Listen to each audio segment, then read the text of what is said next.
یہ ماتم کیسے رک جائے، یہ ماتم کیسے رک جائے، یہ ماتم کیسے رک جائے۔ زہرا کی دعا ہے ماتم یہ ماتم کیسے رک جائے۔ زہرا کی دعا ہے ماتم یہ ماتم کیسے رک جائے۔ کونین کی ہر دولت دے کر اس غم کی حفاظت کرنا ہے، شبیر کی خاطر جینا ہے، شبیر کی خاطر مرنا ہے، یہ جسم رہے یا مٹ جائے، مظلوم کا ماتم کرنا ہے۔ یہ جسم رہے یا مٹ جائے، مظلوم کا ماتم کرنا ہے۔ زہرا کی تمنا پوری ہو، یہ جان رہے یا مٹ جائے۔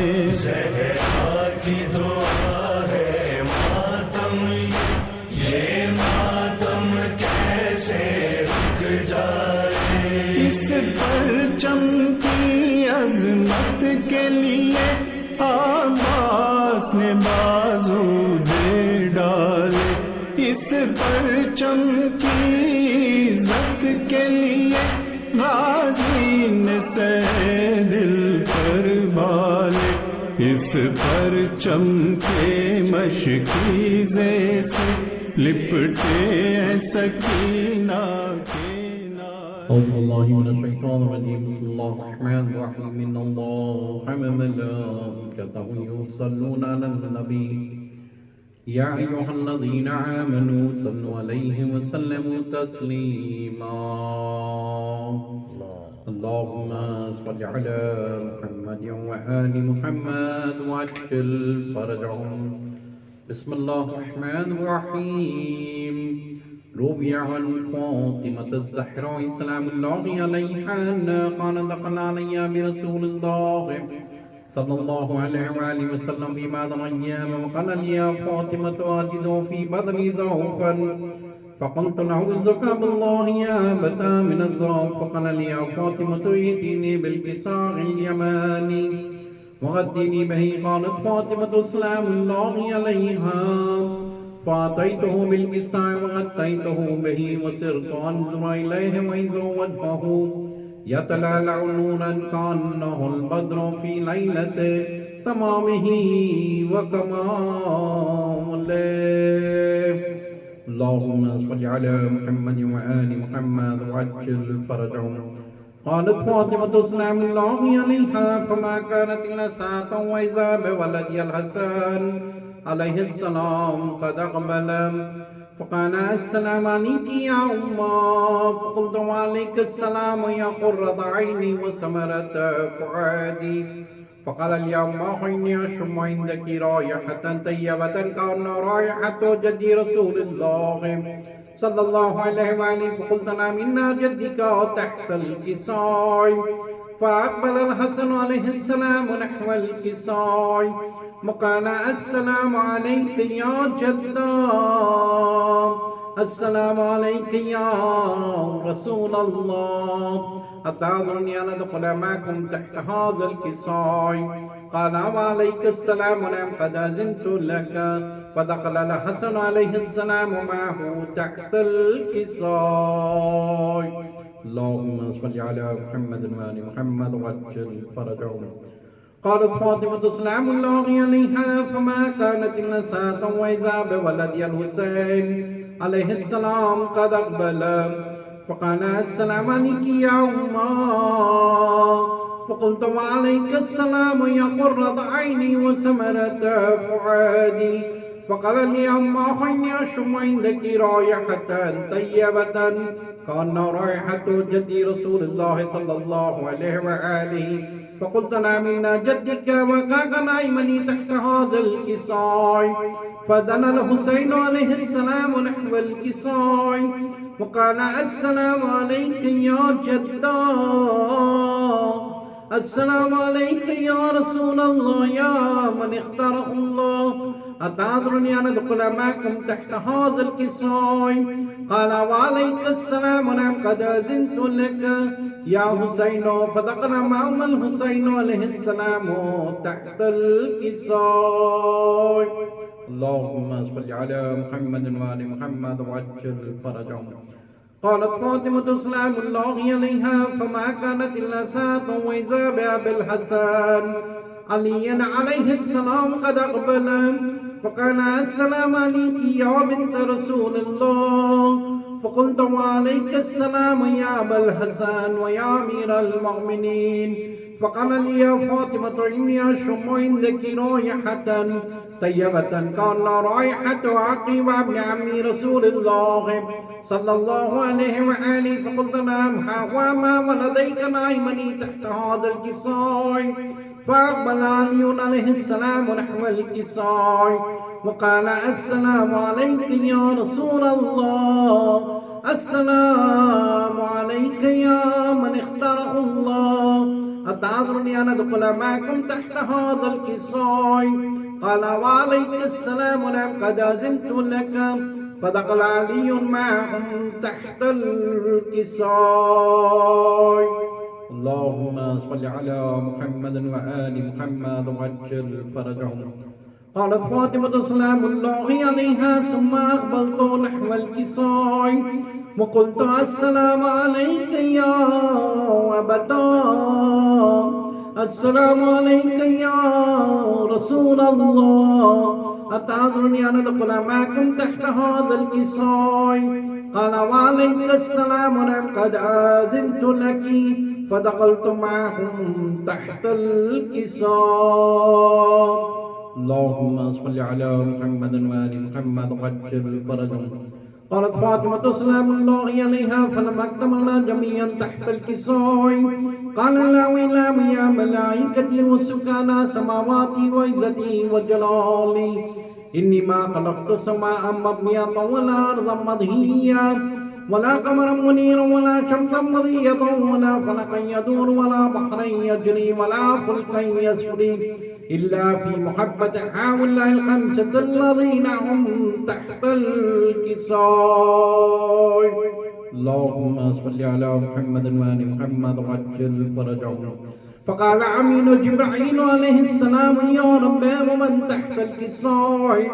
قال الله عز وجل اللهم أهل بيت النبوة ومعادن الرسالة هم فاطمة وأبوها وبعضها وبنوها. اللهم صل على محمد وآل محمد وعجل فرجهم. فقال أمين جبرائيل عليه السلام يا رب أتعذرني أن أحبط إلى الأرض لأكون معهم سادسا؟ فقال الله تعالى نعم قد أذنت لك. فهبط الأمين جبرائيل وأقبل نحو الكساء وقال السلام عليك يا رسول الله، السلام عليك يا من اختاره الله، إن الله عز وجل يقرأك السلام ويقصك بالتحية والإكرام ويقول لك وعزتي وجلالي إني ما خلقت سماء مبنية ولا أرضا مدهية ولا قمرا منيرا ولا شمسا مضية ولا فلكا يدور ولا بحر يجري ولا فلكا يسري إلا لأجلكم ومحبتكم، وقد أذني أن أدخل معكم تحت هذا الكساء.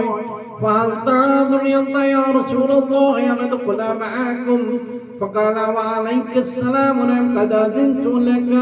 فدخل جبرائيل معهم تحت الكساء. اللهم صل على محمد وآل محمد وعجل فرجهم. وقال الله إن الله عز وجل قد أوحى إليكم يقول إنما يريد الله ليذهب عنكم الرجس أهل البيت ويطهركم تطهيرا. اللهم صل على محمد وآل محمد وعجل فرجهم. فقال علي عليه السلام يا رسول الله أخبرني ما لجلوسنا؟ هذا تحت الكساء من الفضل عند الله تعالى. فقال النبي والذي بعث بالحق نبيا واصطفانا برسالة نبيا ما ذكر قبرنا هذا في محفل من محافل أهل الأرض وفيه جمع من شيتنا ومحبينا إلا ونزلت عليهم الرحمة وحفت بهم الملائكة واستغفرت لهم إلا أن يتفرقوا. فقال علي عليه السلام إذا والله فضلنا وسيدنا وشيتنا ورب الكعبة. فقال رسول الله والذي بعث بالحق نبيا واصطفانا برسالة نبيا ما ذكر قبرنا هذا في محفل من محافل أهل الأرض وفيه جمع من شيتنا ومحبينا وفيهم محمون إلا وفرج الله عما ولا مغمون إلا وكشف الله غما ولا تعلم حاجة إلا وقضى الله حاجته. فقال علي عليه السلام إذا والله فزنا وسيدنا وكذلك شيتنا فعل سيد في الدنيا والآخرة ورب الكعبة. اللهم صل على محمد وآل محمد وعجل فرجهم. بسم الله الرحمن الرحيم. اللهم إني أسألك بحق محمد وأنت المحمود وبحق علي وأنت العالى وبحق فاطمة وأنت فاطر السماوات والأرض وبحق الحسن وأنت المحسن وبحق الحسين وأنت قديم الإحسان وبحق الأئمة التسعة الطاهرين من ذرية الحسين عليهم السلام برحمتك يا أرحم الراحمين. اللهم صل على محمد وآل محمد وعجل فرجهم. بسم الله الرحمن الرحيم.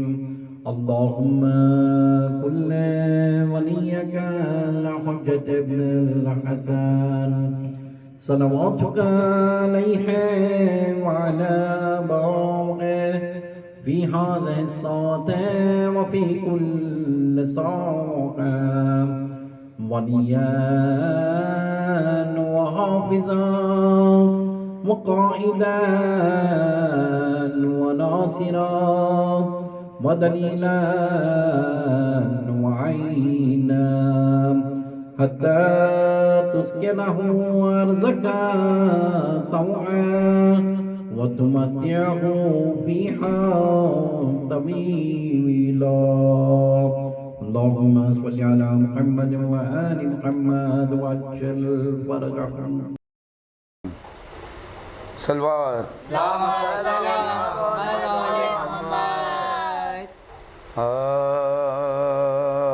مجرئی پیدا ہوا تھا سمجھنے کے واسطے اور بنا خنجش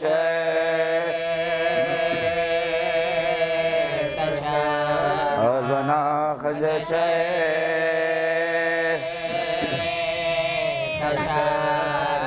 اے فلا زینب کو تو نے کیوں پھرایا در بدر ماتم شبیر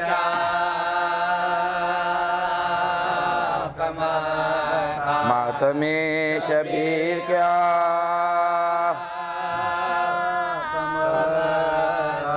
ہو کے زخمی جب گرا گھوڑے سے ابن ابو تراب خاک مرم ہو گئے خاک مرم ہو گئے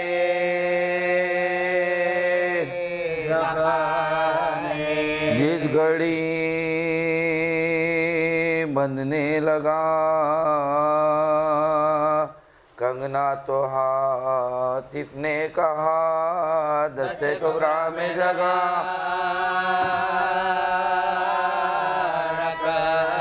دست کبرا میں جگہ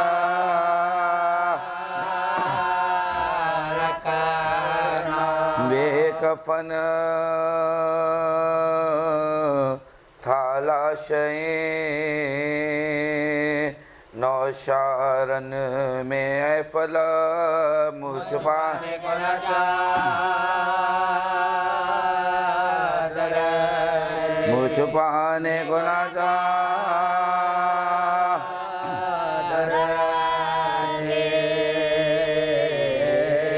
دلہن کے بعد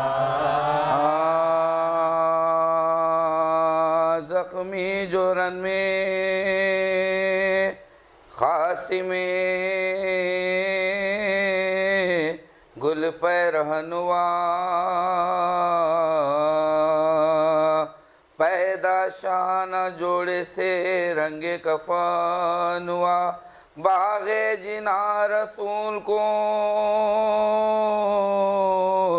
بیت الحزن ہوا اور فوجگی میں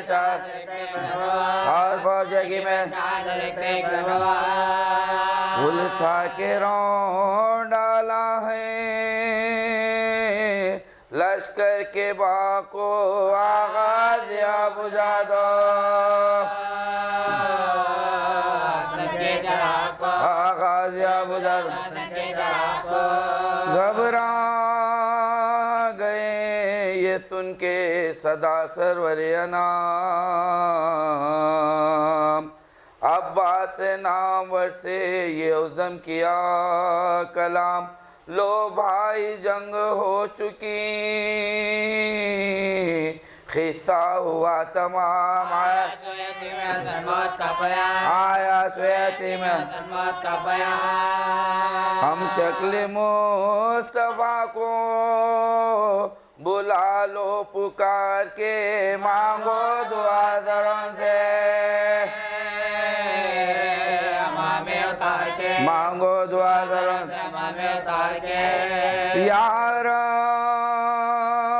دلہن بنے مجھے گزری نہ ایک شب دولہا جو مر گیا تو مجھے کیا کہیں گے سب اب تک تو شرم سے نہ ہلائے تھے میں نے پر کیا کہوں گے اب میں شبر کے آفتاب کا وقت غروب ہے دولہا سے پہلے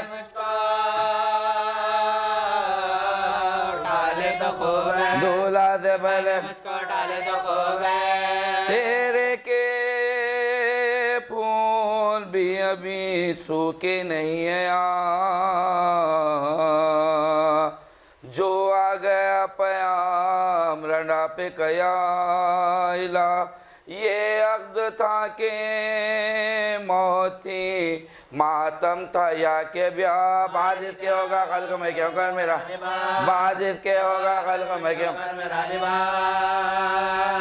اٹھو جہاں سے دل بھرے شبر کے سامنے عورت کی ماں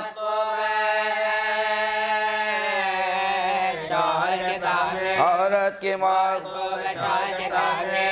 غش میں جھکا فرس پا جو وہ غیرت قمہ مارا کی دن برگ بیگ مارا کی دن برگ بیگ برچی لگی جو شیش کی ٹکڑے ہوا جگہ گرتے تھے آزو سکے کمر گرتے تھے آزو سکے کمر تارخ کی کھا کے پکارے امام کو فریاد یا حسین فریاد یا حسین جھپٹے جو شاہ فوج پا چمکا کے ذوالفقار بجلی گری یزید کے لشکر پہ ایک بار اس غیث میں یمی سے جو آئے سوئے اسا بھاگے بھرا کے گھوڑوں کی بھاگو بھاگے بھرا کے گھوڑوں کی بھاگو بھاگر میں خون سے رن کی زمین لال ہو گئی دولہا کی لاش گھوڑوں سے دولہا کی لاش گھوڑوں سے پامال دولہا کی لاش گھوڑوں سے پامال ہو گئی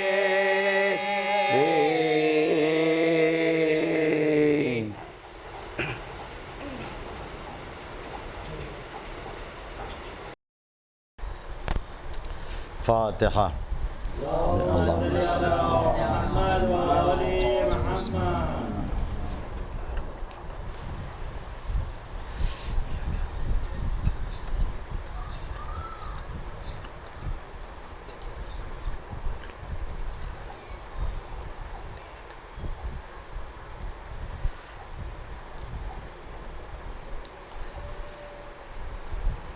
لا حول ولا قوة إلا بالله العلي العظيم أعوذ بالله من الشيطان الرجيم بسم الله الرحمن الرحيم الحمد لله الذي هدانا لهذا وما كنا لنهتدي لولا أن هدانا الله لقد جاءت رسل ربنا بالحق والصلاة والسلام والتحية والإكرام على البشير النذير السراج المنير حبيب إله العالمين أبي القاسم المصطفى محمد اللهم صل على محمد وآل محمد وعلى أهل بيته الطيبين الطاهرين المعصومين المظلومين الذين أذهب الله عنهم الرجس وطهرهم تطهيرا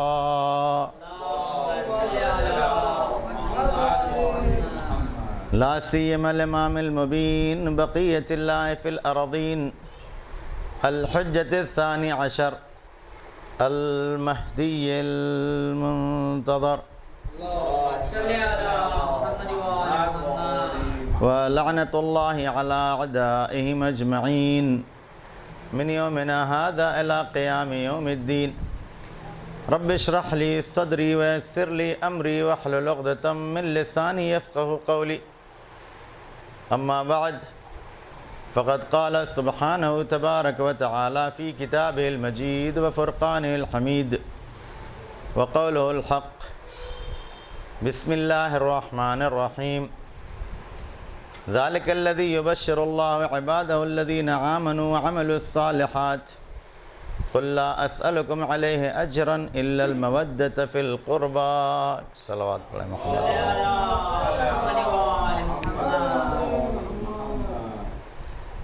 عزیزان محترم عشرہ مجالس کی یہ 7ویں مجلس جو ولایت اہل بیت علیہ السلام کے عنوان سے ہو رہی ہے، اس کے پہلے کی مجالس میں یہ گزارش کی گئی کہ ولایت اہل بیت علیہ السلام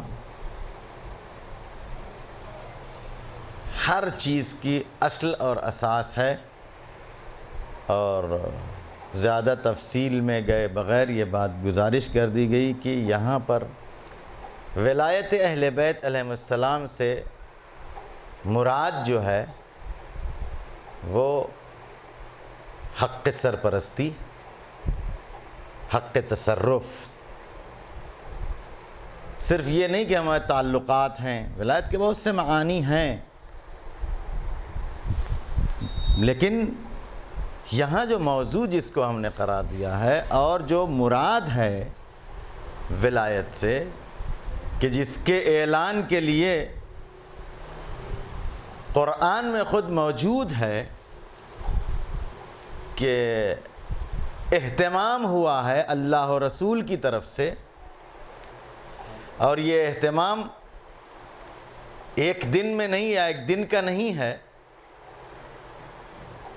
بلکہ اول روز سے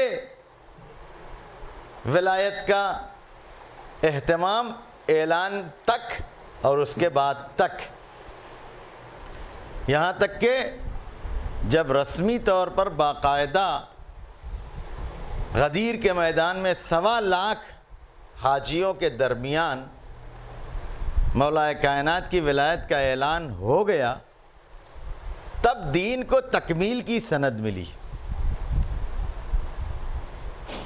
اور خود یہ قرینہ ہے اس بات کا کہ ولایت سے مراد حق سرپرستی ہے، نہ کہ جو لوگ اپنے اعتبار سے معنی نکال لیتے ہیں کہ محبت ہے، دوستی ہے، تعلقات ہیں، جو کچھ بھی. یہاں جو مراد ہے وہ ولایت اہل بیت علیہ السلام سے مراد حق تصرف.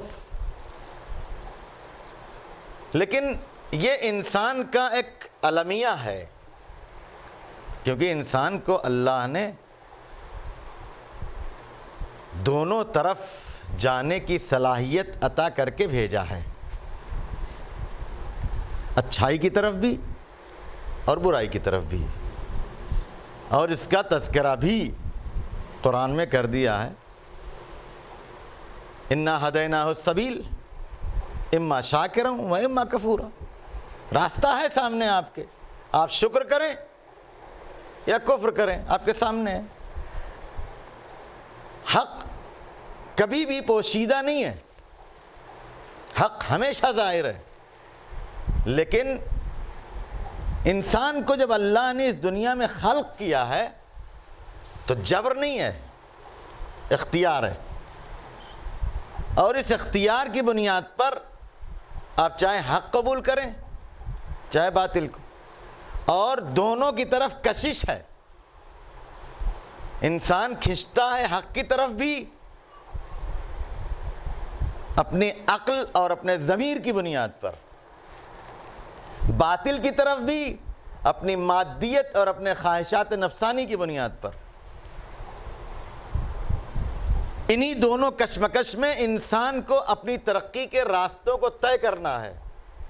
اور یہی وجہ ہے کہ نہ انسان سے برتر کوئی ہو سکتا ہے، نہ انسان سے بدتر کوئی ہو سکتا ہے. انسان اگر صحیح راستے پر چلے گا تو فرشتے اس کی برابری نہیں کر سکتے، بلکہ فرشتے اس کے خدمت گزار ہوں گے. یہ روایات تو سنی ہوں گی نا آپ نے کہ طالب علم کے قدموں کے نیچے فرشتے اپنے پر بچھاتے ہیں. لیکن اگر حق کے راستے سے ہٹ گیا تو قرآن ہی میں تذکرہ ہے، اولئک کالانعام بل ہم اضل. یہ جانور سے بھی بدتر ہیں، بلکہ اس سے جانور ہیں بلکہ اس سے بھی بدتر. کالانعام جانور کی طرح سے ہیں، بل ہم اضل بلکہ اس سے بھی بدتر ہیں. کیوں؟ اس لیے جانور اگر پستی کی طرف جاتا ہے تو اس کے پاس ضمیر نہیں ہے، اس کے پاس عقل نہیں ہے، سوچنے سمجھنے کی صلاحیت نہیں ہے. لیکن انسان اگر پستی کی طرف جاتا ہے تو اپنی عقل کے خلاف، اپنے ضمیر کے خلاف عمل کر کے پستی کی طرف جاتا ہے. لہٰذا وہ جب پستی کی طرف جاتا ہے تو جانور سے بدتر ہوتا ہے، اور اس طرح سے بلندی کی طرف جب جاتا ہے تو فرشتوں سے بہتر ہوتا ہے. کیوں؟ اس لیے کہ فرشتوں کے اندر خواہشات نہیں ہے کہ جن سے لڑ کے ان کو حق کی طرف جانا ہے. انسان کے اندر خواہشات ہیں جن سے لڑ کے ان کو جو ہے اس کو اچھائی کی طرف جانا ہے. لہٰذا انسان سے بہتر کوئی نہیں ہو سکتا اور انسان سے بدتر کوئی نہیں ہو سکتا. لہٰذا جب آپ دیکھیں انسان جب اپنے خواہشات کی طرف آتا ہے تو حق سامنے ہونے کے باوجود اس پر پردہ ڈال کے اپنے مطلب کی بات نکالنے کی کوشش کرتا ہے. آج انسان کا سب سے بڑا پرابلم جو ہے وہ یہی ہے. ہدایت نہ پانے کے میں سب سے بڑی رکاوٹ یہی ہے کہ وہ اپنے آپ کو صاف کر کے، خالی انسان ہو کر کے راستہ نہیں تلاش کرتا. اور یہ بات بھی واضح ہے کہ جب آپ پہلے سے ذہن بنا کے کسی چیز کو تلاش کریں گے تو آپ کو وہی دکھے گا جو پہلے سے ذہن بنایا ہے آپ نے. آزما لیجئے. ایک مرتبہ آپ صرف خالی ذہن کر لیا آپ نے کہ ہم کو حق تلاش کرنا ہے, یقیناً آپ کو حق ملے گا. لیکن اگر آپ نے پہلے سے ایک ذہن بنا لیا کہ وہی حق ہے, ہم کو اس کی تائید میں دلیل لینا ہے. رضی بھائی بہت نازک موڑ پر لے آیا ہوں. پہلے سے اگر ذہن بنا لیا ہے کہ یہی چیز حق ہے, اس کے بارے میں ہم کو اپنے نفس کو مطمئن کرنے کے لیے دلیل لینا ہے, تو پھر آپ کو وہی نظر آئے گا جو پہلے سے آپ نے ذہن بنایا ہے. جیسے مثال دیتا ہوں, کڑوی اگر ہو تو معاف کر دیجئے گا. مثال ہے, آج آپ اپنے معاشرے میں دیکھیں, اپنے بارے میں سوچیں, کچھ لوگوں کے ذہن میں یہ بات گھس گئی ہے, اپنی بات کر رہا ہوں, دوسروں کی بات نہیں کر رہا ہوں, کہ ہماری قوم برباد ہو رہی ہے. سنا ہے نہیں سنا؟ لہٰذا جو کچھ بھی ان کو شیعوں میں دکھتا ہے سب خراب دکھتا ہے, کیونکہ انہوں نے پہلے سے ذہن بنا لیا ہے. تو جو فرما رہے ہیں, پہلے سے ذہن بنا لیا ہے کہ یہ قوم خراب ہو رہی ہے, لہٰذا ان کو نماز میں بھی خرابی دکھتی ہے. دکھاؤں گا آپ کو اگر ایسی کلپس جو کہتے ہیں کہ جو ہے وہ آپ کو دونوں نمازیں ملا کے پڑھنے کی کیا ضرورت ہے, ان کو خراب دکھتا ہے. اب وہ میٹر الگ ہے, بھئی کیوں نہ پڑھیں جب ہم کو پرمیشن ہے تو ہے. اس پر عزاداری کرنے آئے تب عزاداری تو روک نہیں سکتے.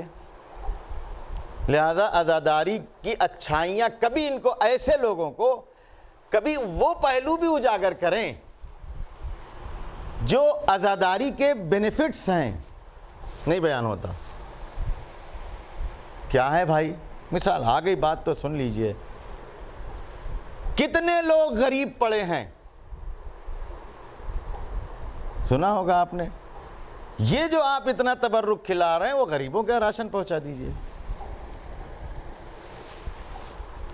شادی میں بھی کبھی چلے جائیے, شادی میں چلے جائیے اور کہیے یہ جو 5 طرح کا مرغ ٹیبل پر رکھا ہے یہ ایک ہی طرح کا پکائیے بھائی. جو 1000 آدمیوں کو دعوت دی ہے, اب تو کووڈ-19 میں پریکٹس ہو گئی ہے, 50 ہی آدمی میں کر لیجئے آپ. یہ جو پیسہ آپ خرچ کر رہے ہیں وہ آپ غریبوں میں تقسیم کر دیجئے. کیوں؟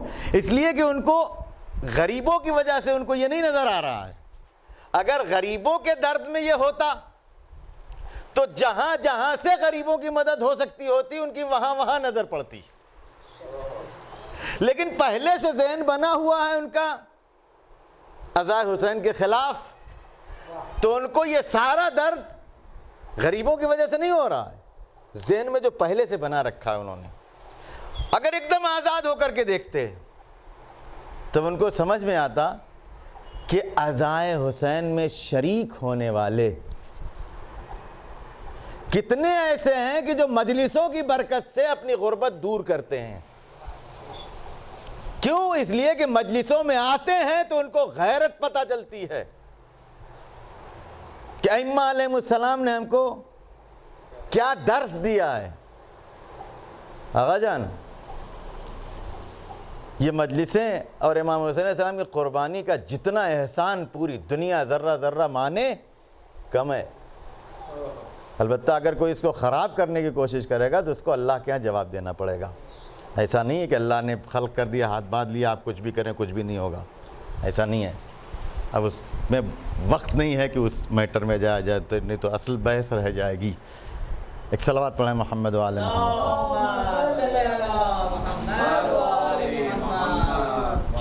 غرض آپ جب غور فرمائیں گے تو ساری دنیا میں آپ دیکھیں جتنے مذاہب ہیں دنیا کے, ہر مذہب میں دین بتانے کے لیے قوم کے پاس مولوی کو جانا پڑتا ہے, اس قوم کے عالم کو جانا پڑتا ہے, بوریا بستر باندھ کے 30-40 دن کے سفر پر نکلنا پڑتا ہے کہ یہ دین ہے ہمارا, یہ آپ سیکھیے, ایسے رہیے. یہ واحد مکتب ہے کہ جہاں قوم عالم کو بلا کے کہتی ہے کہ آپ آئیے ہم کو دین بتائیے. اس سے بڑی برکت عزاداری کی اور کیا ہو سکتی ہے؟ آپ بتا دیجئے.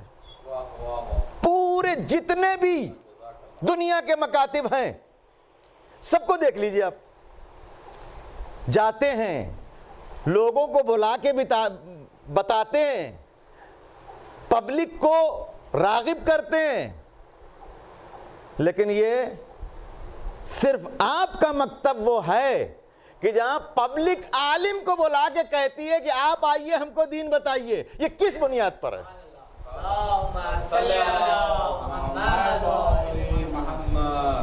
مگر ان کو یہ سب چیز عزاداری میں نظر نہیں آتی کہ کتنا آسان ہے امام حسین علیہ السلام کی عزاداری کی بنیاد پر لوگوں تک دین کو پہنچانا. یہ صرف جو ہے وہ بریانی پر لگے ہوئے ہیں, تبرک پر لگے ہوئے ہیں.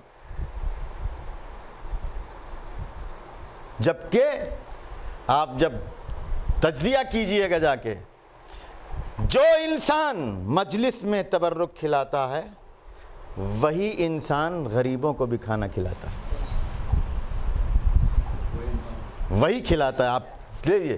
اور جو مجلس میں تبرک نہیں تقسیم کر سکتا وہ کسی غریب کے ہاں بھی راشن نہیں پہنچا سکتا. آپ جب تجزیہ کریں گے تو پتہ چلے گا. لیکن بات یہاں تھی کہ ذہن میں بیٹھ گیا, کسی نے بیٹھا دیا, کہاں سے آ گئی بات, تو اب ان کو ہر طرح کا عیب ہی نظر آتا ہے کتنا بھی ہو. اور جب یہ عیب بیٹھ جائے گا نا تو قرآن نے شروع میں ہی بتا دیا ہے کہ کبھی ہدایت نہیں ملی, کبھی سچ دکھے گا ہی نہیں. ذالک الکتاب لا ریب فیہ ہدی سب کو نہیں, تقوی یعنی آزاد ہو جاؤ, کسی پریشر میں رہے بغیر جب حق کو تلاش کرو گے تو آپ کو حق مل جائے گا. اگر پریشر میں رہے تو پھر جس پریشر میں ہیں ویسا ہی تلاش کرنے کی کوشش کریں گے. لہذا یہی مسئلہ ولایت کے سلسلے میں بھی ہے. جو آزاد ہو کر کے ولایت تلاش کریں گے ان کو اہل بیت علیہ السلام کی ولایت نظر آئے گی, سمجھ میں آئے گی, اور وہ اس کو محسوس کر سکیں گے کہ ولایت کے معنی کیا ہیں. وَإِلَّا کسی شاعر کا شعر ہے نا کہ دشمنان حیدر کی ہائے رے پریشانی, حق سمجھ میں آتا ہے اور ہاتھ ملتے ہیں. آپ بتائیے ولایت کے معنی دوستی کے. غدیر کا انکار پہلی میں دوسری مجلس میں نے ذکر کیا تھا, غدیر کا انکار کوئی نہیں کرتا. پھر کیوں نہیں مانتے؟ اس لیے کہ پہلے سے کسی کو مان چکے ہیں. اب ان کے اگینسٹ سوچنے کی صلاحیت نہیں ہے, لہذا اس کو صحیح کرنے کے لیے کچھ بھی کرنا پڑے تعویل نکالیں گے. قرائن موجود ہیں. اچھا ایمانداری سے بتائیے, کسی کے سامنے جب بات رکھیے نا آپ تو کہیے ذرا آزاد ہو جاؤ, پہلے کسی تعصب میں آئے بغیر ولایت پر غور کرو. فلاں کو مانتے ہیں اس لیے ولایت نہیں, سادہ ہو جاؤ پہلے. جب یہ مان لیا آپ نے کہ پیغمبر نے 1.25 لاکھ حاجیوں کے درمیان یہ اعلان کیا کہ میں جس کا مولا ہوں اس کے یہ علی مولا ہیں, تو اب پھر علی کی ولایت مانتے تو ہیں کہ کیسے مانتے ہیں؟ علی نے کیسے کہا نماز پڑھنے کے لیے, آپ کیسے پڑھتے ہیں؟ علی نے کیسے کہا لوگوں کے ساتھ برتاؤ کرنے کے لیے, آپ کیسے کرتے ہیں؟ علی نے کیسے زندگی بسر کرنے کا طریقہ بتایا ہے, آپ کیسے بسر کرتے ہیں؟ سیاسی عنوان سے بتاؤں, دنیا کی سیاست آپ دیکھ لیجئے, اہل بیت علیہ السلام کی سیرت میں کوئی پہلو بچا نہیں ہے. آغا دنیاوی اعتبار سے آپ دیکھیے, آج بھی اتنی خراب سیاست ہونے کے باوجود اگر کسی حکومت میں 2 پارٹی ہو تو ایک کو حکومت ملتی ہے، ایک اپوزیشن میں بیٹھتی ہے، آج بھی ہے نا یہ۔ اب وہ کبھی جب پبلک کو بنانا ہوتا ہے تو اس میں بے ایمانی ہوتی ہے، بدماشی ہوتی ہے، پیسے بٹتے ہیں، ہوتا نہیں ہوتا، شراب کی باٹلیں بٹتی ہیں، عہدوں کے پہلے سے جو ہے وہ ہو جاتا ہے کہ تم کو یہ منتری بنا جائے گا، تم کو وہ منتری بنا جائے گا، ایسا ہوتا نا الیکشن۔ یہ غلط ہے۔ یہ سب کے باوجود چاہے جتنی اچھی پارٹی ہو، اگر اس کو حکومت نہیں ملی، خراب والی پارٹی کو حکومت مل گئی، تو ہوتا کیا ہے؟ حکومت کے کاموں میں اپوزیشن کا کام ہے نکتہ چینیاں کرنا، یہی نا ہے۔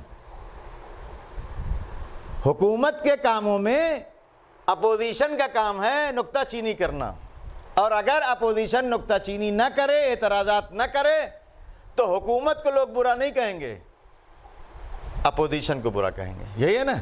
اب اسٹرانگ اپوزیشن اچھی حکومت چلنے کا سبب بنتی ہے، یہی نا ہے۔ یہ دنیاوی اعتبار سے بتا رہا ہوں، یہ بتانا بھی ضروری ہے۔ اب ولایت، سرپرستی اور الہی ولایت کا حق یہی ہے۔ ولایت کا مطلب سلطنت نہیں ہے آغا، ولایت کا مطلب جن لوگوں نے تصور کیا، بعض لوگوں نے تو دین ہی کو تصور کیا اور یہ چیز ڈھکی چھپی رہ جاتی، لیکن امام حسین علیہ السلام نے کربلا میں قربانی دینے کے بعد مسلمانوں کے خلیفہ کا یہ اقرار دنیا کے سامنے رکھ دیا۔ توجہ فرما رہے ہیں؟ یزید کا یہ کہنا کہ نہ کوئی نبی آیا تھا، نہ کوئی وحی نازل ہوئی تھی، سنتے ہیں نا محرم میں تو بہت سنا ہوگا علماء سے، کوئی نبی نہیں آیا، کوئی نبی نہیں آیا، کوئی وحی نازل نہیں ہوئی۔ یہ سب حکومت کے لیے بنی ہاشم کا کھیل تھا، یہی سوچتے نا ان کی۔ اب سمجھے کہ علی نے تلوار کے بل پر حکومت کیوں نہیں لی؟ تاکہ دنیا یہ سمجھے کہ ہماری ولایت حکومت کی محتاج نہیں ہے، بلکہ حکومت ہماری ولایت کی محتاج ہے۔ صلوات پڑھیں محمد و آل محمد پر۔ غرض علی کو ولی بنایا ہے، ولایت الہی، غدیر کے میدان میں دین کو مکمل کیا اللہ نے علی کی ولایت پر۔ تو ولایت کا مطلب سلطنت نہیں ہے، ولایت کا مطلب حق تصرف ہے، حق حکومت ہے۔ حق حکومت ہونا اور ہے، اور غصب حکومت کرنا اور ہے۔ کوئی اگر حکومت غصب کر لے تو حقدار نہیں ہو جائے گا۔ آج کل تو بہت ہوتا ہے نا، آپ کو بلایا، آپ کے پاس کچھ نہیں تھا، آپ کو رہنے کی جگہ دے دی، آپ نے پورا قبضہ کر لیا، ایسا ہوتا ہے، بہت سے واقعات ہیں، اس میں نہیں جانا۔ تو آپ قبضہ کر کے، بے ایمانی کر کے، حق چھین کے حقدار نہیں بن جائیں گے۔ اسی طرح حکومت میں بھی ہے، حق حکومت صرف اللہ کو ہے اور کسی کو نہیں ہے۔ پھر اس کے بعد اللہ جس کو دے، جس کو بنائے، پیغمبر کو بنایا، پیغمبر کے بعد اہل بیت علیہ السلام کو۔ لیکن حکومت چلانے کے لیے پبلک کا سپورٹ ضروری ہے، کہیں بھی کیسی بھی حکومت ہو، وَإِلَّا پھر وہ ظلم کی طرف جائے گی، بادشاہت کی طرف جائے گی، ڈکٹیٹرشپ میں سوائے ظلم کے اور کچھ نہیں ہوگا۔ اسی لیے جب لوگوں نے ساتھ دیا تو علی نے حکومت کیا، اور جب نہیں دیا تم کو اختیار، ولی موجود ہے۔ مگر میں اب سیاسی اعتبار سے تجزیہ کر رہا تھا کہ 25 سال یہ ہوتی ہے ولایت۔ ولایت حکومت کے لیے نہیں ہے، ولایت ہدایت کے لیے ہے، انسان کو منزل تک پہنچانے کے لیے ہے، انسان کو پروردگار سے قریب کرنے کے لیے ہے، چند دن کی دنیا کے عیش و عشرت کے لیے نہیں ہے۔ 25 سال علی اپوزیشن میں، ظاہری حکومت کی بات کر رہا ہوں، اور 5 سال مولا حکومت میں، دوسرے لوگ اپوزیشن میں. اسلام کی تاریخ پڑھ ڈالیے، آپ کو پتہ چل جائے گا کہ حقیقی حاکم کون ہے. آج کی دنیا میں چاہے حکومت جس پارٹی کی ہو، اپوزیشن چاہے جتنا اعتراض کرتی ہو، لیکن اگر ملک پر بات آ جائے، ملک پر بات آ جائے تو اپوزیشن کی یہ ذمہ داری ہے، حقیقی اپوزیشن کی، کہ وہ سپورٹ کرے کس کا؟ حکومت کا، تاکہ سسٹم نہ بگڑنے پائے. 25 سال کی حکومت میں، 25 سال کی اپوزیشن میں مولا کائنات کا کوئی ایک واقعہ بتا دیں جب مولا کائنات نے کوئی ایسا اقدام کیا ہو، حتیٰ کہ جہاں پوری طرح سے لوگ مولا کائنات کے ساتھ ہیں، پھر بھی حاکم کے گھر اپنے بچوں کی جان جوخم میں ڈال کے پانی پہنچا کر کے بتایا کہ علی کیسا حاکم ہے کہ اس کے مخالف ہونے کے باوجود بھی نظام اور سسٹم کو نہیں توڑتا. نہیں ہے تاریخ میں، نہیں سمجھ میں آتا لوگوں کو. علی مالک ہے، علی الہی نمائندہ ہے، علی ولایت الہی کے حامل ہیں، لہٰذا ہر وہ کام کرنا ہے جس سے نظام اسلام برقرار رہے. اور اس طرح سے نظام اسلام کی مدد کی ہے کہ خود حاکم کو کہنا پڑا کہ اگر علی نہ ہوتے تو ہم ہلاک ہو جاتے. یہ ہے ولایت الہی. پڑھیے کیوں ہے. اب ہم اور آپ سطحی ذہن سے جب سوچیں گے تو ہمارے اور آپ کا طریقہ کیا ہے؟ جس کے پیچھے پڑے اگر موقع میں آ گیا تو کھنل دینا رکھ کے، کھنل دینا. کتنی مرتبہ کھنل سکتے تھے. علی مولا کے مقابل میں تاریخ میں آپ کو یہ واقعہ مل جائے گا. خیبر کا یہودی آ گیا مدینے کچھ غلہ اللہ خریدنے، دیکھا اس نے منظر، علی کے گلے میں رسی کا پھندا، لوگ کھینچ کے لے جا رہے ہیں.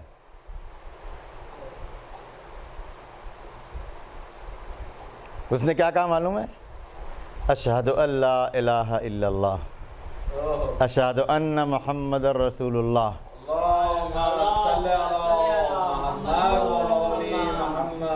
اس سے پوچھا کیا یہ تم اب کلمہ پڑھ رہے ہو؟ آپ سوچئے کہ خیبر فتح ہو گیا اور یہ یہودی کا یہودی رہا. اور کلمہ کب پڑھا اس نے؟ جب علی کا یہ عالم دیکھا. اس سے پوچھا یہ کیا ہے؟ کہا میں خیبر کا یہودی ہوں، میں نے اپنی آنکھوں سے دیکھا ہے. توجہ چاہتا ہوں عزیزو، بہت بڑا درس ہے، اس پہ غور کر لیں آپ. اور اگر ہم اس سے درس حاصل کر لیں تو بہت سے مسائل ہمارے، کیونکہ میں پہلے بھی عرض کر چکا، فطرت انسانی نہیں بدلی ہے. میں نے دیکھا ہے کہ جس دروازے کو خیبر کے 18 لوگ کھولتے اور بند کرتے تھے، اس خیبر کے دروازے کو علی نے اپنی انگلیوں سے اکھاڑا ہے. ان کی طاقت کو ہم نے دیکھا ہے، اور اتنی طاقت ہونے کے باوجود یہ منظر سوائے ذمہ داری کے اور کسی بنیاد پر نہیں ہو سکتا. صلوات پڑھیں محمد و آل محمد. بات آ گئی تو 2-4 منٹ، باقی انشاءاللہ کل پرسوں کے مجلس میں اس کو، کیونکہ اس دن بھی ایک مجھ سے بھی لوگوں نے کچھ شکوہ کیا، اور مجھے بھی یہ شکوہ جو ہے وہ بجا دکھا کہ لوگ جو ہے وہ آج کل جنگیں پڑھتے ہی نہیں. جنگ تو نہیں پڑھوں گا، وقت ختم ہو رہا ہے، لیکن اشارہ ضرور کروں گا. اس خیبر کے یہودی نے علی کی تلوار کے جلوے دیکھے، ایمان نہیں لایا. خیبر کو اپنے ہاتھوں سے اکھاڑتے دیکھا، ایمان نہیں لے آیا. گلے میں رسی کا پھندا دیکھا، ایمان لے آیا. اب سمجھے کہ علی نے طاقت کا استعمال کیوں نہیں کیا تھا؟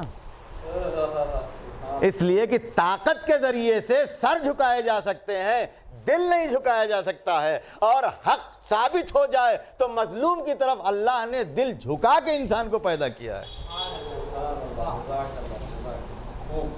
آپ توجہ فرمائیں، یہ وہ خیبر کون سا خیبر ہے؟ اس سے ہم درس کتنا لیتے ہیں؟ 39 دن لشکر جاتا تھا، واپس آتا تھا۔ پیغمبر کہہ چکے ہیں کہ 40 دن میں خیبر فتح کرنا ہے۔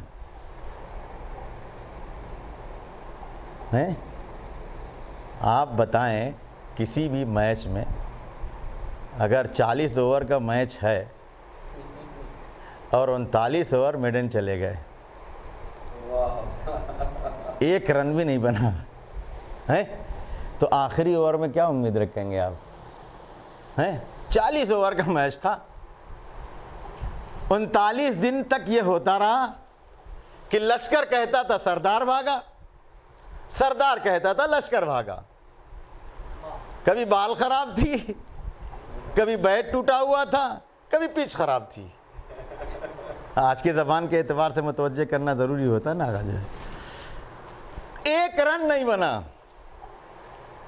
40واں دن آ گیا اور کہا کس نے؟ اللہ کے رسول نے 40 دن میں فتح ہو جائے گا۔ 39 دن تک کچھ نہیں ہوا۔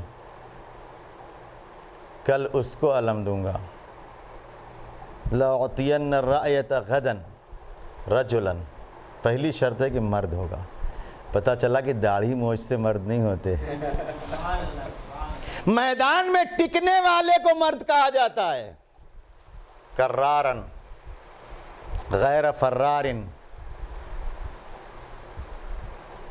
جو کرار ہوگا بڑھ بڑھ کے حملہ کرنے والا، غیر فرار بھاگنے والا نہیں۔ اب بھاگنے والوں کے فضائل تھوڑی بیان کرنا ہے یہاں، بھاگنے والوں کو چھوڑو، بس تب بتایا کہ غیر فرار ہوں۔ یحب اللہ و رسولہ، وہ اللہ اور رسول کو دوست رکھتا ہوگا۔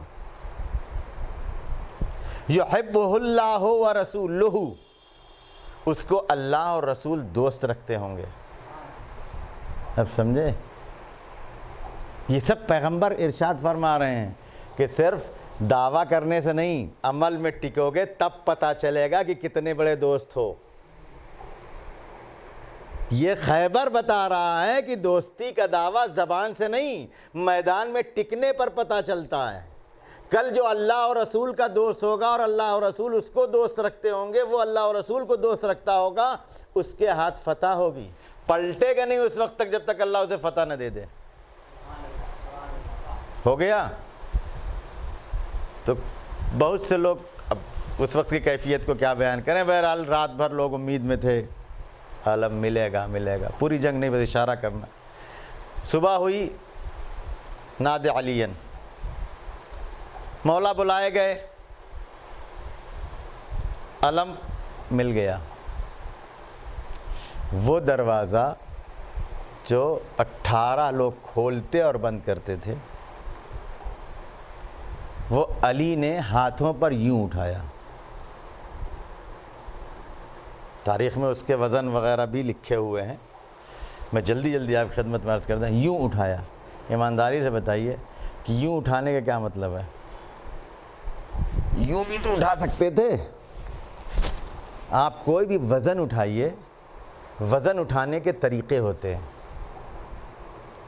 اور وزن جیسا جس اعتبار سے آپ کی نگاہ میں ہوتا ہے اس طریقے سے اٹھاتے ہیں۔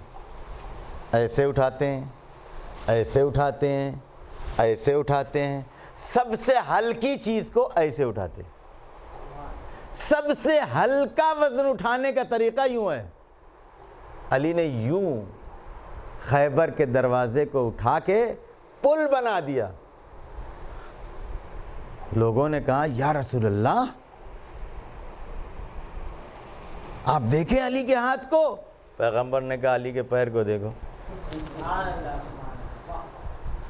یعنی زمین پر بھی ٹکے ہوئے نہیں ہیں، قوت۔ اور پھر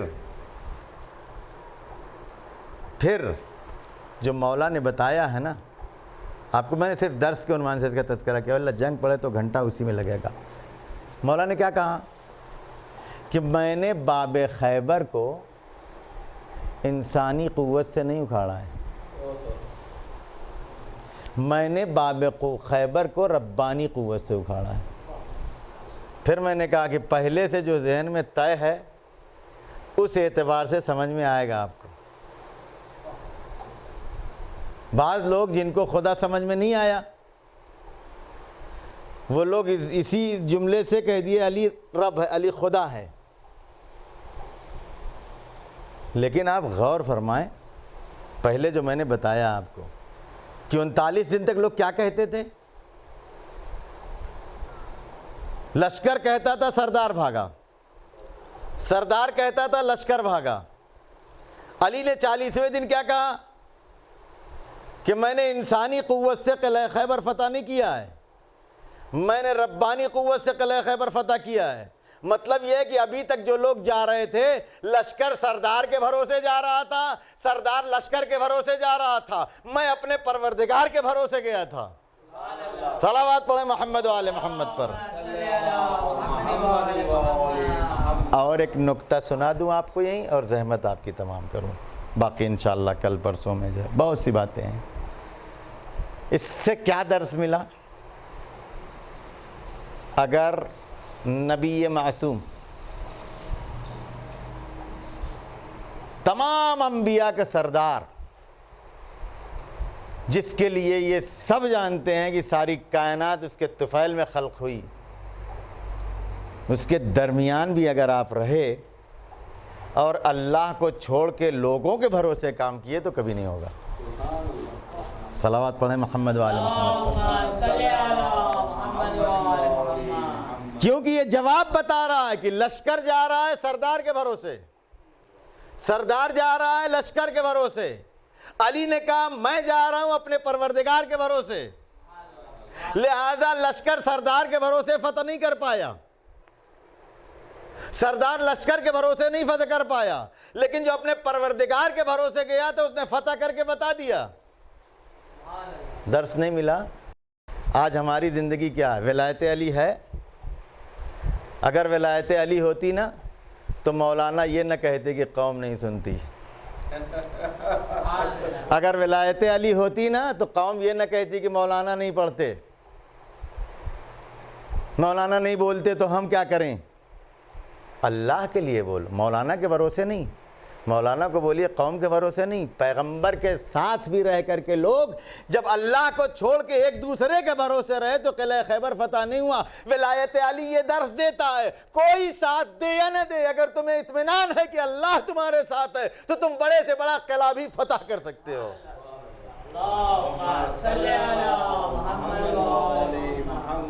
ولایت علی سے اتنا درس ملنا چاہیے نا، نہیں ملتا نا، نہیں سمجھ میں آتا ہے۔ چلے آؤ کربلا میں دیکھ لو، امام حسین علیہ السلام کی زندگی دیکھو۔ دعائے عرفہ کا وہ جملہ یاد کیجئے آپ، پالنے والے جس نے تجھے پالیا اس نے کیا کھویا،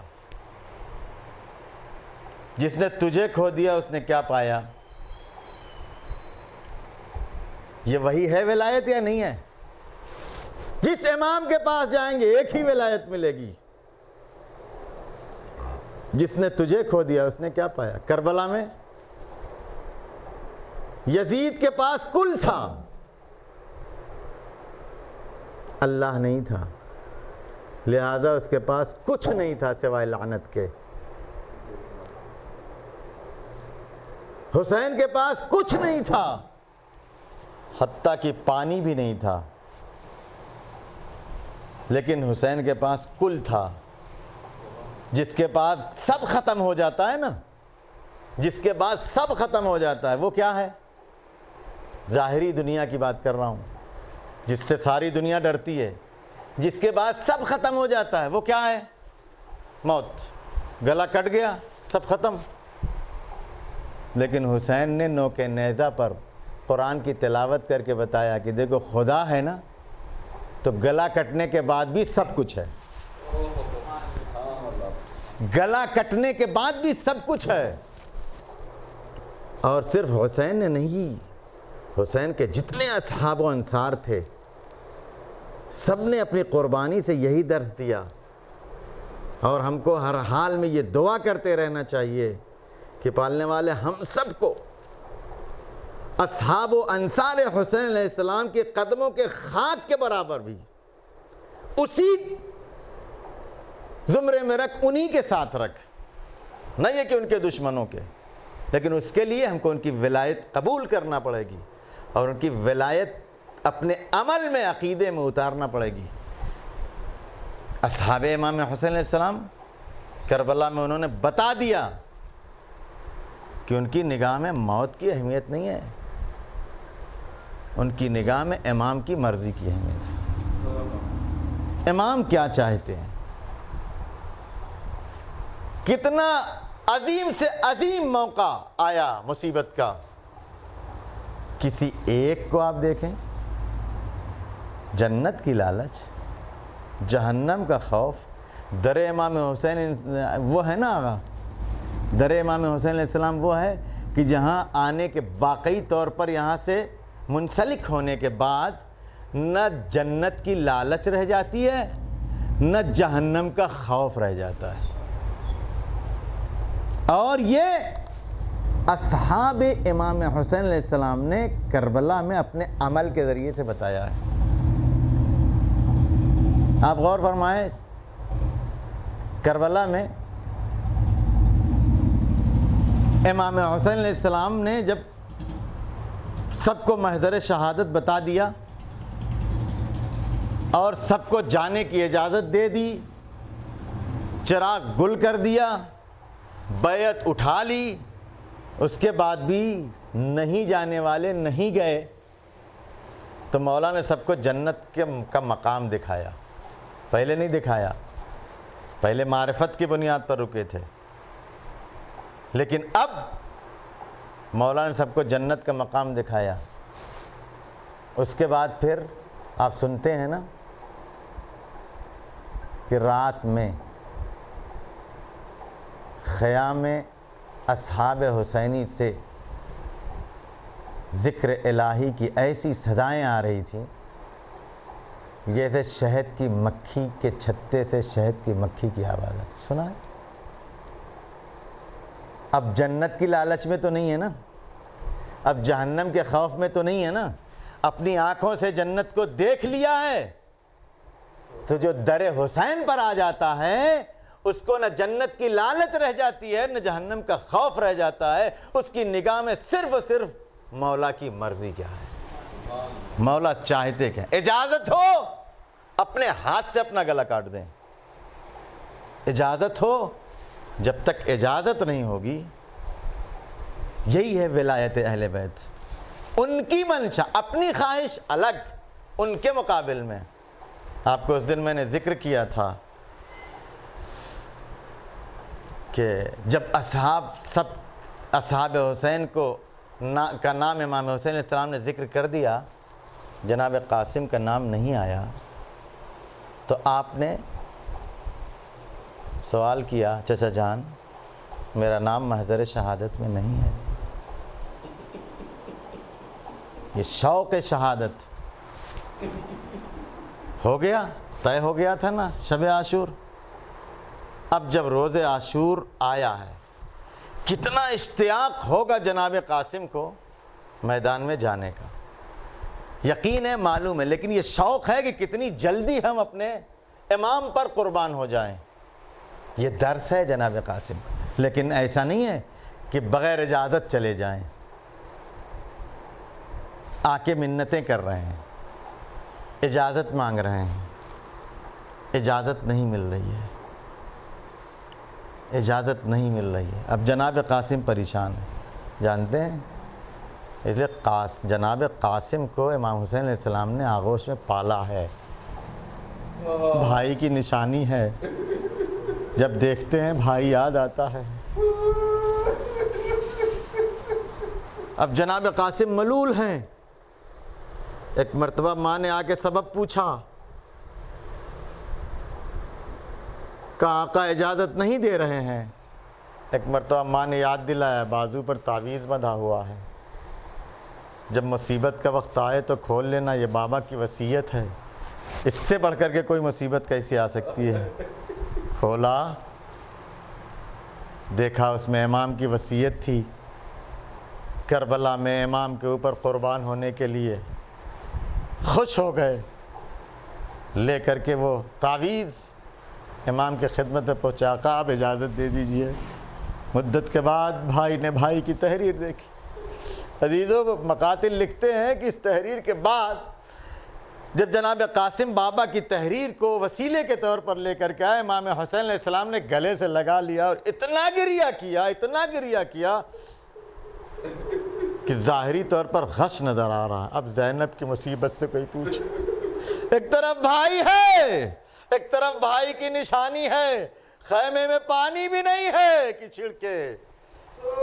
عزیزان محترم، تھوڑی دیر کے بعد امام نے قاسم کو سجایا، آمادہ کیا، اجازت دی، گھوڑے پر سوار کیا، رکاب تک قدم نہیں پہنچ رہا تھا، رکاب کو چھوٹا کیا، اور جانتے ہیں امامے کے دو حصے کیے،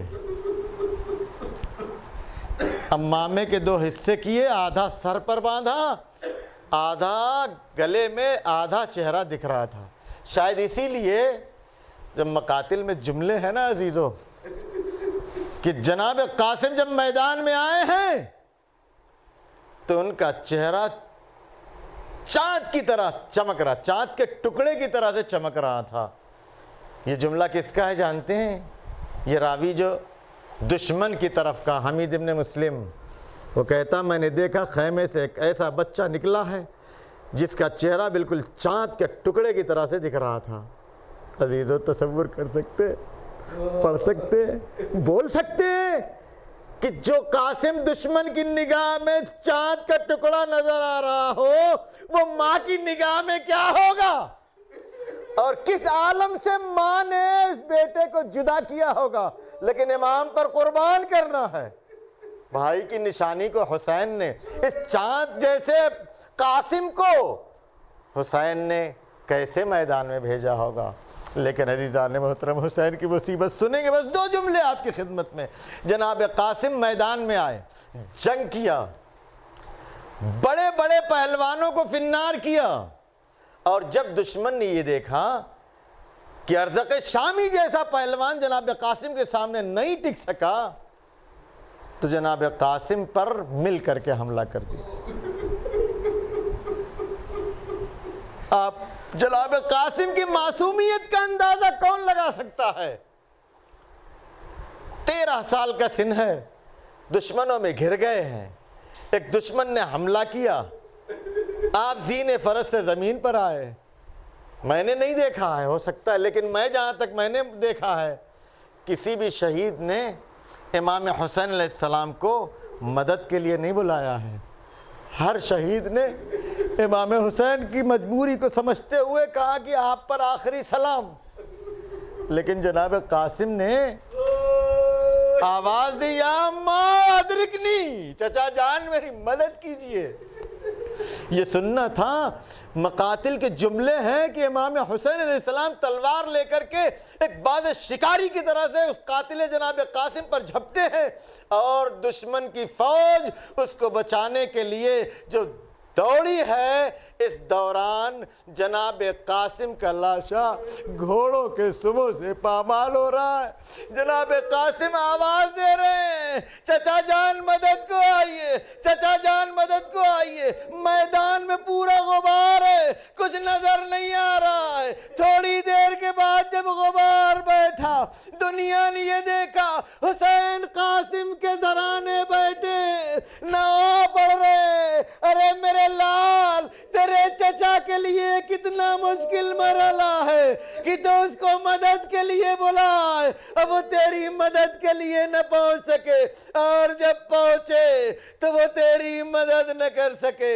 عزیزان محترم، امام حسین علیہ السلام نے کس عالم سے جناب قاسم کے لاش کے ٹکڑوں کو جمع کیا اور خیمے میں لے گئے۔ بیویاں آئی، واہ قاسمہ، واہ محمد کا نوحہ شروع۔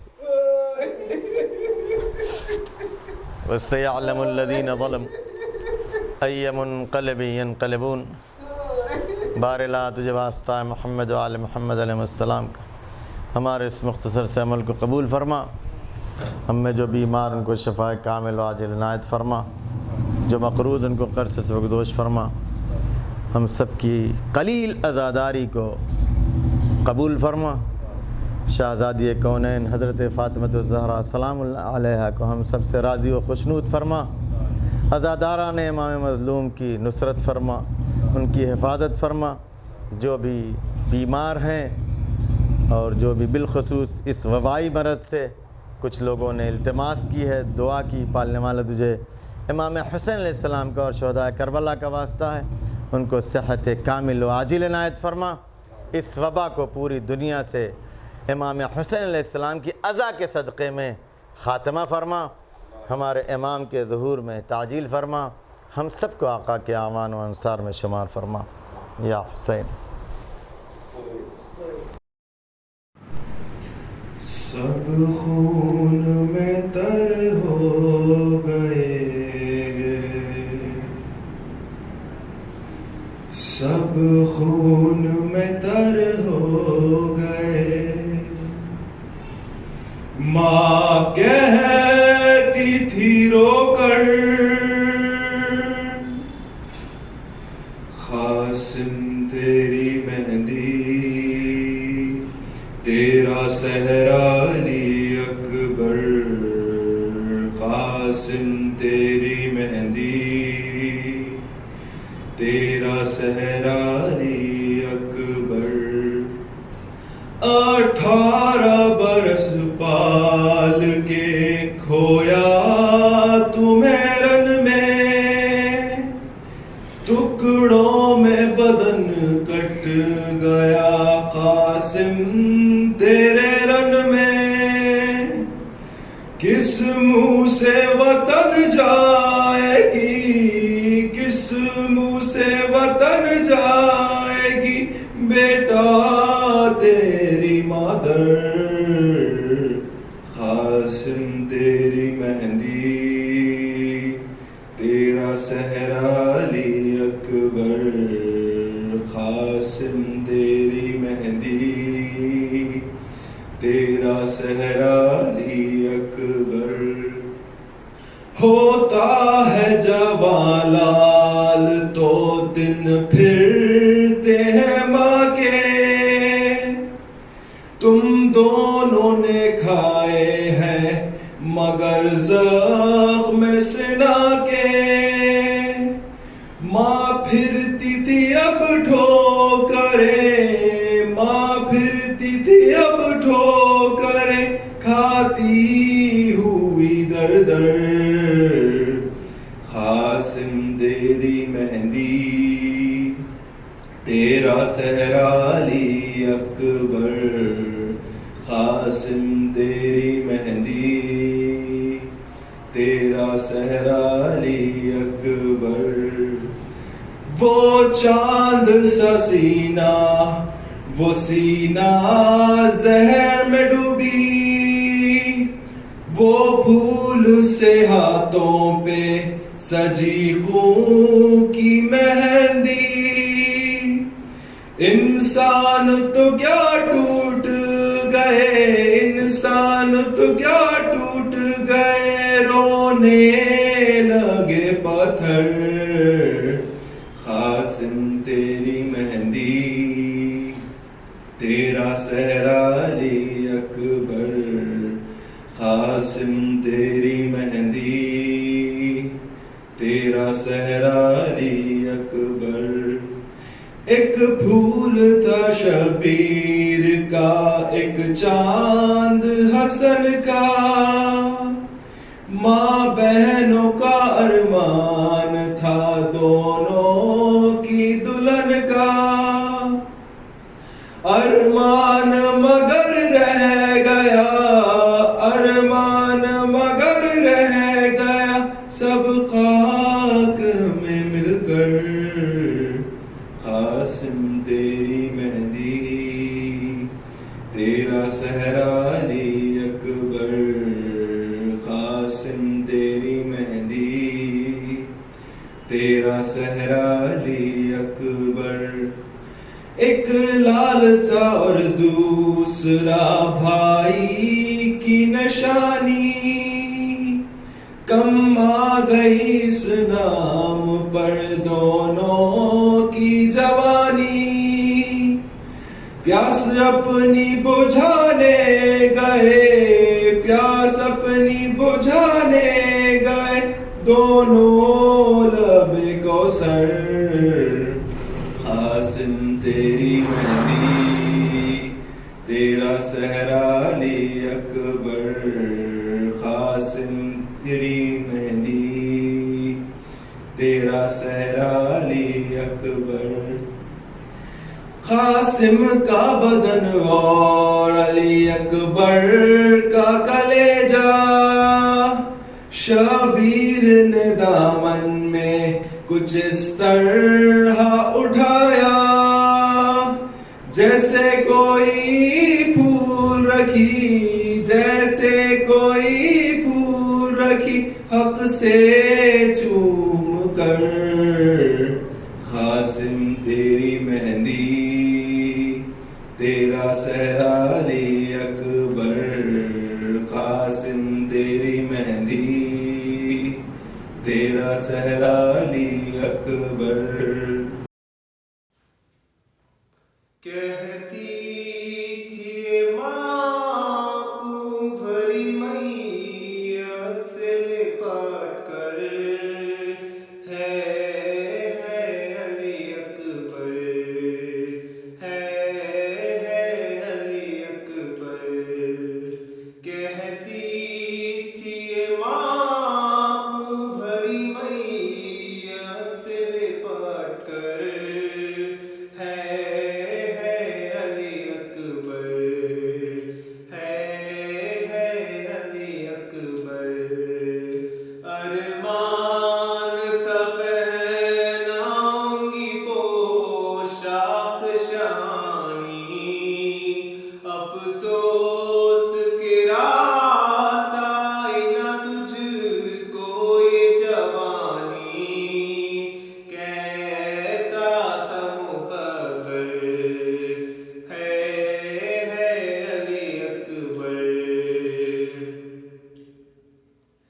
18 برس پال کے پروان چڑھایا, وہ گیسو والا ہے میرا خون میں نہایا. یہ کیا ہوا دلبر, ہے علی اکبر, ہے علی اکبر.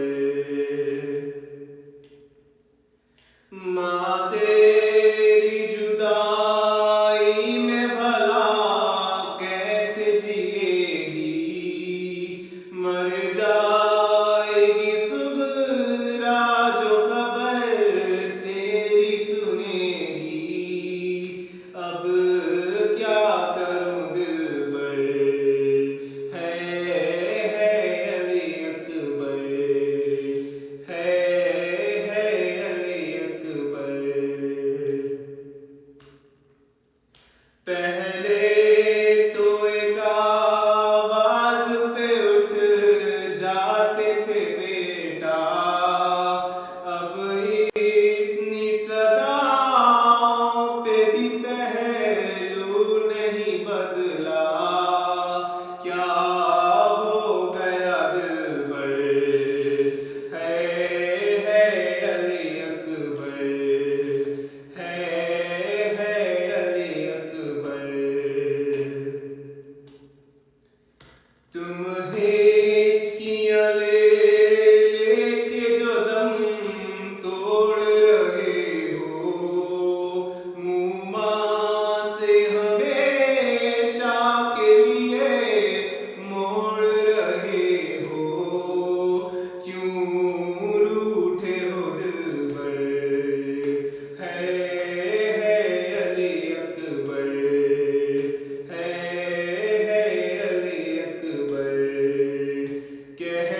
صلی اللہ علیہ یا مولا یا ابن مولا، السلام علیکہ یا ابن رسول اللہ، السلام علیکہ یا ابن امیر المؤمنین سید الوصیین، السلام علیکہ یا ابن فاطمۃ الزہراء سیدۃ النساء العالمین، السلام علیکہ یا سید الشہداء حسین ابن علی، السلام علیکہ یا مولانا ابو الفضل العباس یا ابن امیر المؤمنین، السلام علیکہ یا شہزاد علی اکبر ابن الحسین، السلام علیکہ یا شہزاد قاسم ابن الحسن، السلام علیکہ یا مسلم ابن العقیل، السلام علیکہ یا حانی ابن ارواح، السلام علیکہ یا حر شہید ریاحی السادات و معالی،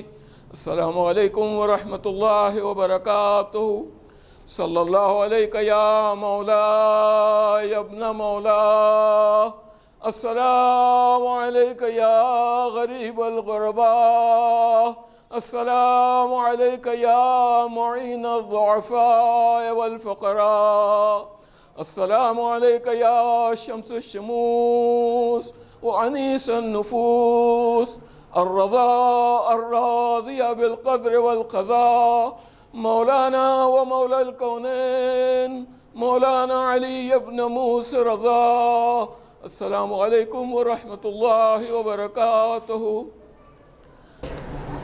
السلام علیکہ یا نور اللہ، السلام علیکہ یا حجت اللہ، السلام علیکہ یا امام الانس والجان، الامان الامان الامان، السلام علیکہ یا شریک القرآن، السلام علیکہ یا فاتح البرہان، السلام علیکہ یا امام زماننا ھذا، عجل اللہ تعالی فرجک و ظہورک و نورک و رحمت اللہ وبرکاتہ، صلوات اللہم صلی علی محمد و آل محمد وعجل فرجک۔